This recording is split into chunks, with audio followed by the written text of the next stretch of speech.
এইটো আছিলে আমাৰ বেচেলৰেট পাৰ্টি। এই পাৰ্টিটোৰ প্লেন কিন্তু মোৰ নহয় দেই, বা আৰু ভণ্টিৰ, মানে হিয়া বা আৰু ভণ্টি ছাৰ। আমি সেইকাৰণে ধুনীয়াকৈ কাপোৰ পিন্ধিছিলোঁ, মই অকণমান মেকআপো কৰিছিলোঁ। আৰু এইয়া যে আপোনালোকে দেখিছে ব্ৰাইড টু বি, এয়া ভণ্টিয়ে কিনি আনিছিলে, অনলাইন অৰ্ডাৰ দিছিলে। আৰু মই এনেকুৱা যে কাপোৰ পিন্ধিছিলোঁ, এইটো প্লেন দুইজনীৰে আছিলে। ক'লে যে আমি এনেকুৱা ধৰণৰ মানে পৰম্পৰাগত আমাৰ ট্ৰেডিশ্যনেল ড্ৰেছ কৰিম।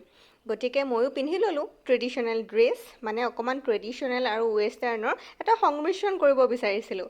গতিকে কেক কাটিলোঁ আৰু গোটেইকেইজনে মিলি খালোঁ। আৰু খোৱাৰ পিছত আমি বহুত ফটোশ্বুট কৰিলোঁ। আৰু বিয়াৰ স্মৃতি হিচাপে এইটো ধুনীয়াকৈ ছেভ কৰি থলোঁ। ৰেকৰ্ডিংটো আকৌ কোনে কৰিছিল জানে নাই? মোৰ ভাগিন জিউৱে।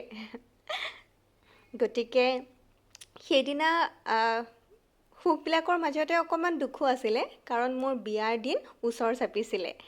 গতিকে আপোনালোককো এই ভিডিঅ' আৰু ফটোসমূহ দেখুৱালোঁ। আশীৰ্বাদ কৰিব যাতে মোৰ দাম্পত্য জীৱন সুখৰ হয়।